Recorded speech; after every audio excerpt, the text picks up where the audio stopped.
of that. And then speaking of the future, for the Grizzlies, how are you building up this franchise to, be successful, not only for this season? Congrats, by the way. I'm pretty sure you guys made the playoffs. Yeah, we do have a pretty solid record. And yeah, I won't reveal too much about the playoffs. I will, if you ask, I will leak one team today. But yeah, we're excited. We're excited for the postseason. Yeah, I think you ended 8-3, right? The last score wasn't. It's not on the record here. Yeah, I haven't updated the standings, but yeah, we finished 8-3 on the season. Yeah, 8-3. Yeah. So how are you building, or how are you ensuring that coming in out of this postseason, that like for season 2, whenever season 2 is, because I'm not too sure, but you're staying successful, and then. You're also, on top of that, you lost some talent halfway through the season. So, how do you deal with losing strong talent at the same time? So I think the fun part about the league is that, loyalty is almost enforced. It's one of those things where it's almost not an option to be loyal to your team. And that's another thing that other leagues don't do.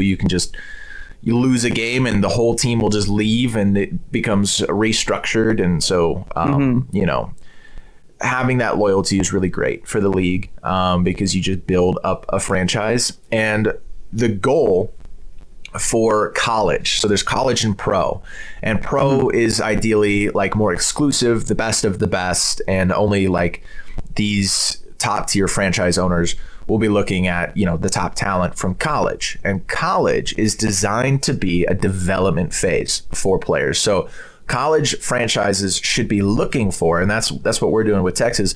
We're looking for players that have no idea what they're doing. Maybe they're okay at Publix. Maybe they've just never been in a league before. We're looking for players to develop that have a little bit of talent that we can coach and continue to build up and get them ready for the pros. The path to success is getting your players pro ready. And then what we did was we had this massive trade with Ohio that brought in a lot of talent, including Perks, our starting quarterback. All of that trading, built us a pretty good franchise and a pretty good budget as well. We made a couple of players that were wanted by other teams, and we served as the middleman for those teams. We bought them off of the teams that didn't want to get rid of them and sold them to the teams that wanted them. So that was a lot of that was Raz. I give a lot of credit to Raz. That's my GM who's had a phenomenal season and will be moving on to own his own franchise next season. So I'm rooting for him there. He's my little protege, learning from me about GM stuff as well as management, and I'm excited to see what he does with his franchise. Yeah, no, that's really exciting news. And you have any leaks for us in terms of, is he going to college? Is he going to pro? And then, that hasn't been decided yet. I've got a lot of DMs from people that I like. One of my top wide receivers as well, Nyla. But we just haven't decided who goes where yet. They have ideas. Like Nyla wants to make a Las Vegas team. Which is exciting. There's a Seattle super team brewing. So it's looking pretty cool. So we're just kind of going to play it by ear, see how expansion goes. The hard part is getting loyal franchise owners. So as much as I want to expand, we have 16 teams now, and ideally I'd like to double that and go 16 college, 16 pro.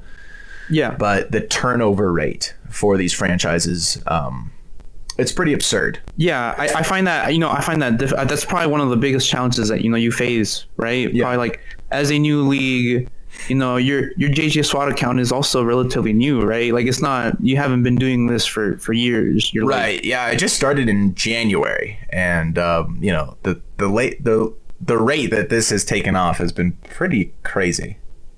Yeah. Yeah. No, it's insane to think like how big it is now, even though it's not that big. But at the same time, like thinking, towards the future, which you're always doing. It's and with the turnover rate, like it's hard. But like I'm sure you're figuring out how to keep people in the league and how to prevent turnover as much. Yeah. And but yeah, no, that's probably one of like the hardest things that you're probably dealing with, right? Yeah. it takes my time. Like I changed the rule in the middle of the season to, like, if you quit being a franchise owner in the middle of the season, like if you don't commit to the season for this, you're just suspended for the rest of the season. Like you can't go play for anybody else, because I'm like, I have so many other things that I'm trying to build. Like it took me forever to get the media out there. And that was, a lot of it was because, I'd sit down to start my week, like Tuesday is the start, and it's like, okay, get the standings updated, get the scores inputted and things like that. And then it's like, okay, now I can hit some of these big projects that are on the list, but all of a sudden, no, I have 4 franchise owners to replace, and I got to go, find people and recruit a little bit, because not a whole lot of applications. The reason for that is because they realize that they're not allowed to play, and so they don't want to do it. So, that's kind of like, if I allowed franchise owners to play, I would have no problem with loyalty. But it's not something that I won't compromise on.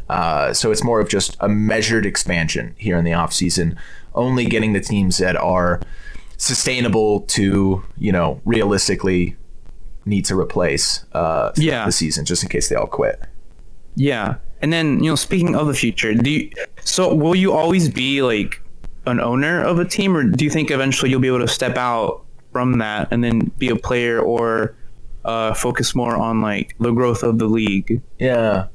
No, I don't think I'll ever be a player in the league. As much fun as that would sound, I think in general, like putting the time into playing the games is something that I kind of just moved on from pretty quickly. I had some fun in LFG, but now I always wanted to kind of approach this like a career mode type of thing. So, I was a player and now I retired and now I'm a coach. And so like that kind of mentality. So I do think that I will own the Grizzlies for a long period of time. I don't think that I will be the head coach forever.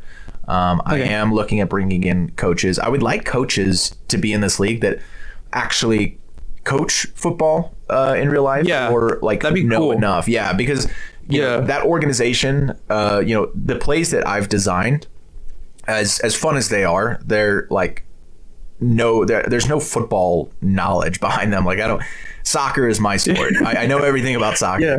I don't know anything about like the tactics of football. So I designed plays that look cool, but probably like, if there was a professional coach on the other end, would probably tear apart my offense. So first is just rolling right every play, just like the bootleg, fake handoff to the bootleg, going to the right side, going left. No, I definitely know. No, it's really fun to watch still, regardless. But and do you see yourself ever like coaching a pro team or like owning a pro team, or do you want to stay on the college side where it's more developing players so that they can like perform at the pro level? Yeah, it's more of like, I want to be on the college side because I can at least, if I hire a head coach, I can still be there as a franchise owner to help coach and to guide some of these newer players and help them get developed. That's the main thing that I want to do is development. I would like the Grizzlies to be the Alabama of the college scene. And I would like to be that Nick Saban just launching all of my players off to pros in the draft. Yeah. And I mean, you're pretty close. I mean, you just have the Anacondas to be over there on the good side. Team. Yeah, they're solid. It's their franchise owner, really. He's gone through a lot of turnover. Like the Grizzlies have had a pretty consistent roster for the most part, but the Ohio Anacondas have like restructured like 4 times throughout the season, and he doesn't even have a GM or a head coach.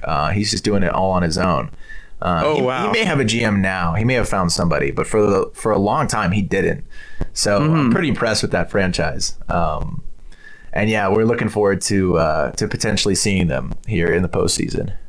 No, I'm looking forward to that too. I'm really looking forward to the postseason, seeing how everything works out, seeing how the playoff picture is going to look like. I know that's going to be leaked maybe a little later.